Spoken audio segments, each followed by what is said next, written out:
Ladies and gentlemen, welcome to part 2 of Mega Man 04. I just got finished saving and we're going to make a few preparations before we go to the second intermission stage. Yes, there is 2 intermissions. God damn it, I bit my tongue. There is 2 intermission stages. Actually 3 to be honest with you, because I basically count Area 0 as an intermission stage. So, will past me remember to put it on attack mode B this time? That's the only reason why I was failing miserably in the last part, because I was not used to using attack mode A.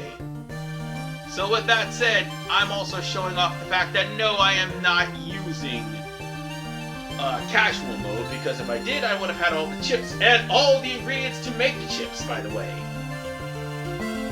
But, seeing as how I'm not, we're just going to go on about our merry business and go straight to meet Servo. Servo has a bigger role, not just in giving you your recoil rod, or giving you your triple rod, or the boomerang shield, and powering up your weapons. No, Servo actually has a bigger role. All the parts you get from people, not people, but rather from the enemies you see in some of the areas, you're going to have to come over to him. He will make you items. He will make you armor. He will even make you sub-tanks, and that's how you get 2 of the sub-tanks here in the game. The other 2 are actually in 2 different stages. There are 4 sub-tanks in all, and I should feel really stupid for saying that there's not more than 2. I am really stupid. But there are 4 sub-tanks, 2 has to be made, and 2 have to be found. Also, you want to know what else needs to be made? Double jump. Zero doesn't have that naturally, so yeah. With the double jump, it made Zero just ridiculously more agile and versatile. And without it, well, it's gonna be a little bit harder, but you can at least grind to try to make it.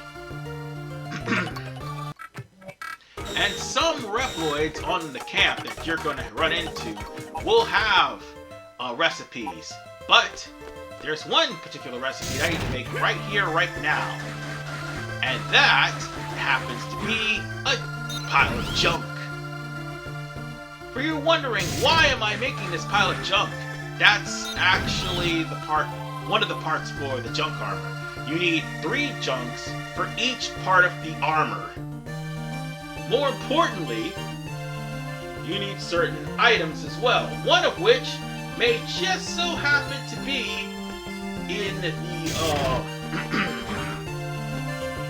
one of which just so happens to be in an area which just so happens to be a one and done deal, as in you go in, you can't revisit.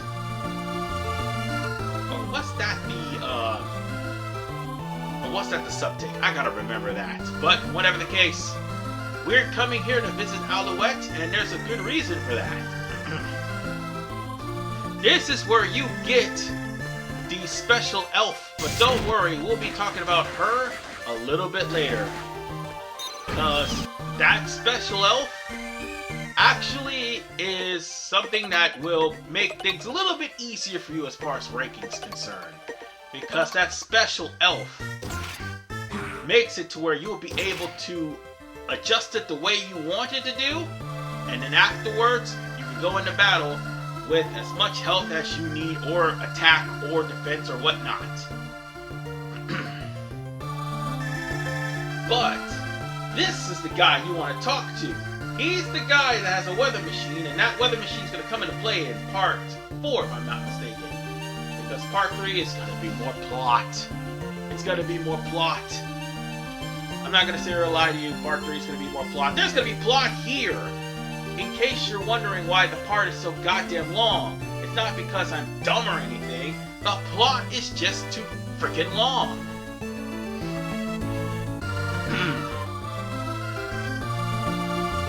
So we're gonna have to go to Area 0, and once we do, we're going to get into conflict and we're going to get into a battle.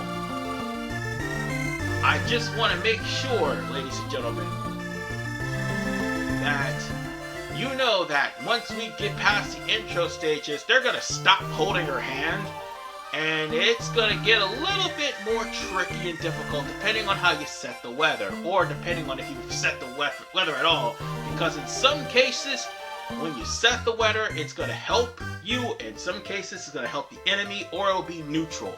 It all depends. And oh no. Oh right. Actually, I thought that was bad. It turns out this is actually the data sent from the resistance base. So everybody in the resistance base is fine for now. They practically sent data that nature is coming back to Area Zero after Dynamo damn near killed all of humanity. So yes, it basically means that humans can finally leave Neo Arcadia behind and leave WoW to rot in its own insanity. However, they couldn't find, another location wasn't found yet, but we are going to be going to Area Zero in the next part anyway. So yeah. That's going to be a stage, because I don't even think there's a boss in that stage. I don't remember. But, let's go to Area Zero Part 1. No, I'm not kidding, it's a two-parter. So, let's get the coordinates up. Uh-oh. Well, turns out Zero isn't the only one heading there. There is now multiple signals, and they're all Neo Arcadian. Oh, that's not good. Well, I did say that Weil's forces is trying to bring back the runaway humans, and sorry about that, I just had to make sure that my cat was okay, and just had to check and see what's going on with him. But as I was saying, the only reason why you'll see a jump cut, it's because of the fact that at the time of this recording, I practically was using Xbox Live Studios, which I was recording 10-minute clips, and of course, 10 minutes was up. So with that said, I had to at least make room, or at least make another recording session. So that's why I stopped what I was doing.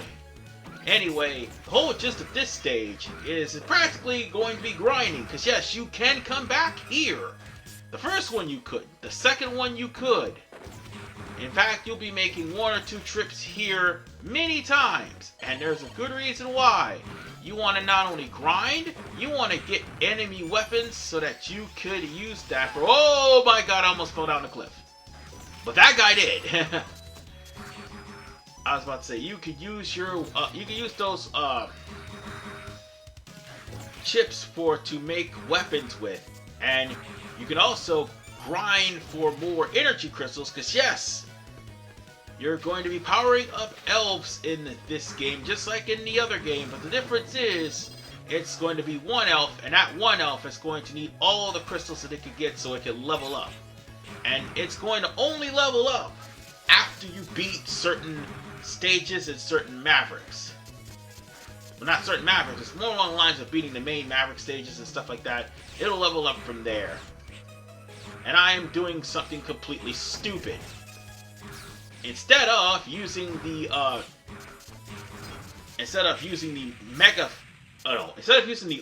rail and climb up and getting past this obstacle, my dumbass decides to take the hit and get killed. Man, I'm trying not to be a noob, but that was an accident on my part. A dumb accident, but an accident nonetheless. Oh, now I can actually do something. And I still got hit by that thing. But don't worry. For the time being, I'll keep my A rank, and that was some things I missed. However, there was one room in particular that I don't need to worry about. And that's going to be the boss room later on. But right now, I need to be careful and not die. And I died. Damn it! Cut! Alright, let's try this again, and this time not fall into the cliff. Thank you. Now, we just need to come right here to this area, and this is literally the boss door! Yes, that's the worst part. I died not too far from the boss. Lord have mercy almighty. Yeah, I know, I'm gonna get it. I suck. But, hey, at the end of the day, I'm gonna just make sure that I get through this game. And now, we come to the boss. And that boss may look a little bit familiar to anybody who's played... Oh, my voice cracked. I'm sorry. But that boss may look a little bit familiar to anybody who has played Mega Man X3. Yes, it's that intro boss. Except that intro boss has a little something a little bit different. He actually uses his fists to try to punch you. Well, you know, he uses his fists to try to screen crush you, or at least do a lot of damage to you, as opposed to, you know, just using his fist to break the platforms and making things a little bit more difficult for you. And by the way, notice the symbol. No longer does it have the Neo Arcadian symbol. This Reploid has the weil symbol, and get used to seeing that, because that is exactly how all of his followers will be recognized, by the weil symbol that happens to be right on the left, or in the right hand corner of the screen. And I am pretty much being stupid. I should have just tried to stay as far away from this guy as humanly possible, but unfortunately, knowing me, I didn't think about it. And at the last minute, I realized that too late.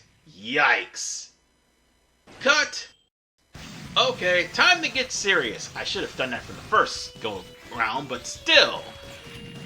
We might as well just try to at least show an easier way where I don't die this time. I've lost at least 3 lives for this. But the thing that you want to do is hug the walls, because the missiles will always miss you. That's the thing. You can try to lure the missiles to hit the platforms, and that's what you're supposed to do, instead of trying to brute force it or try to speedrun it like I do. I should know better that I am not that skilled to speedrun, but I am good enough to actually beat the game. Don't get it twisted, I do beat the game at least. Otherwise, we'd be here for like 20 parts of shit. Whatever the case, this method would normally work, provided I don't accidentally run into the missiles. And also, take advantage of the fact that this guy shows up in the middle and tries to use the wave beams and also the punch. However, here's the thing you need to notice. The right-hand corner of the screen. For those of you who aren't familiar with the right-hand corner of the screen, that's the symbol of Dr. Weil, not Neo Arcadia, as you saw in many of the Mega Man Zero games. But this guy's gone down. I should have beat him before, and I almost had him, but I screwed up.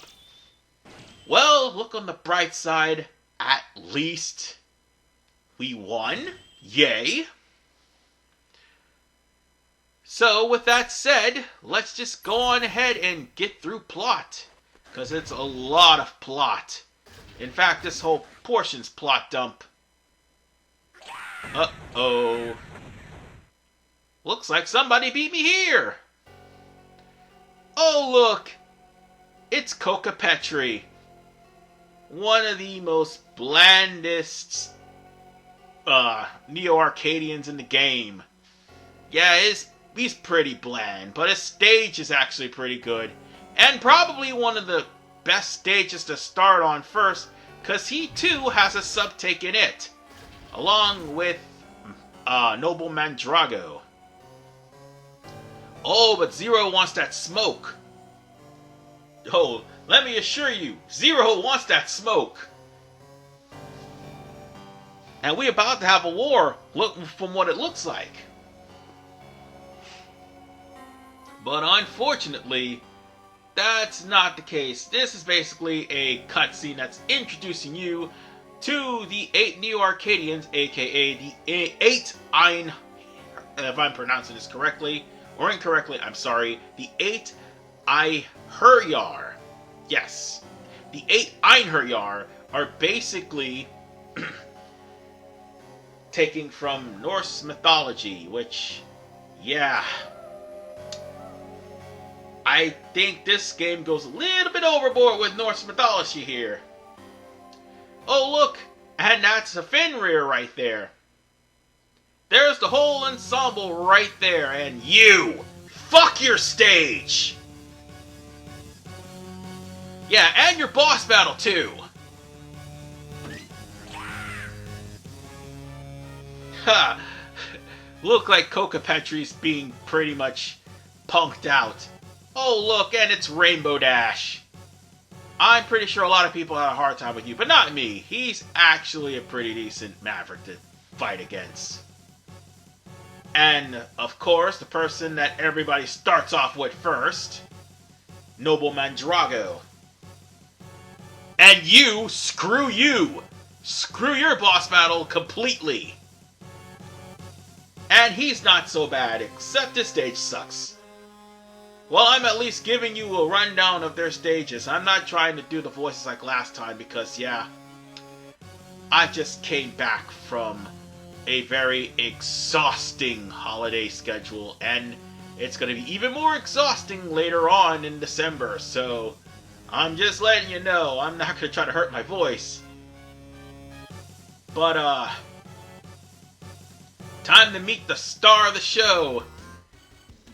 But thanks to Xbox Live Uploader, well, Craft's interest got jump cutted because it ran past the 10-minute marker.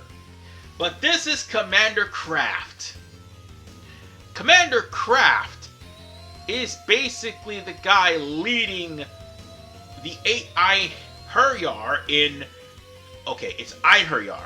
Yes, got it. The 8 Einherjar into the genocidal mission known as Project Ragnarok, or should I just say Ragnarok. They're going to destroy all the newly established nature in Area Zero to try to make the land so inhospitable that all of the Neo Arcadians that escaped from there and settled in that area will have no choice but to go back to Neo Arcadia. And then after they leave, they'll blow the place up. Yeah, that's a despicable plan. And Craft, oh god, this piece of work right here. He knows Weil is a despicable human being, yet he's following him to the letter. Oh, but there's more than meets the eye with Craft. Because you see, a certain someone who we met in part 1 has something to do with this guy. I would feel sorry for him, but he chose his own path. Let's just put it to you like this. As for the rest of the Einherjar, or the Einherjar, or whatever the hell you want. Okay, I mispronounced the name, sorry.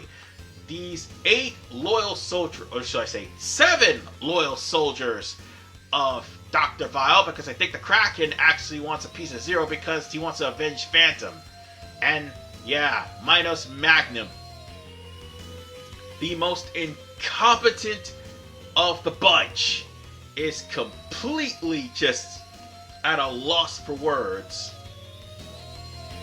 Oh, I even forgot about this guy. He's not that hard. He's just forgettable. Really forgettable. Only thing I need to worry about is I'm getting an EX. No, let me try this again. The only thing I'm going to worry about those 8 warriors for is I'm getting an EX skill on every last one of them. That's all you need to know. But wholeheartedly, they're going to be striking in several points throughout the entirety of Area Zero to try to sabotage the way of life for everyone here. That's the whole gist of the game. And not just that, Weil's got his own doom ship that will pretty much carry out his genocidal plans. We'll be worrying about that a little later. But for right now, that's your cast of characters. Fuck Soul Titanian, and we're going to probably leave that area. I know everybody's wondering why I hate that stage. Yeah, that's going to be the second stage we're going to be going to. Or possibly, yeah, the second stage, might as well say. Because after all, there literally is no weakness weapon chips this time around. You have to get EX skills in order to do damage to the Einherjar themselves. So with that said, we're just going back and we're going to finally progress with plot just a little bit more. Okay, not progress with plot, but we're going to actually get something of importance. The one major mechanic that probably offsets everything, and by the way, you don't even have to worry about rankings when you get her. It's actually the best thing in the world, and it is recommended that you try to power this new mechanic up at any given time, and it's the elf. You want to get the elf at any given moment. Weil's army is going to be throwing everything in the kitchen sink at you. You want to rank that elf up by all means. If you can rank it up, that is. So the more you rank up the elf, the easier it is for you. But I want you all to bear something in mind. This comes with a little penalty. And of course the elf is not unlocked until after we beat the second intro stage. But this comes with a serious penalty, and that penalty is, depending on how you level up the elf, you will either make yourself incredibly stronger and being able to withstand spikes. Well, that's before you get the chips to withstand spikes. Or you'll end up losing points because you pretty much exceeded the level.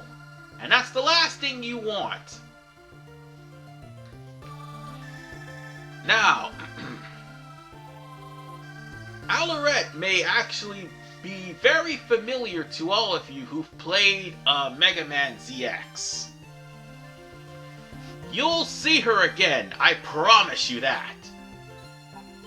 Or something of that. Or well,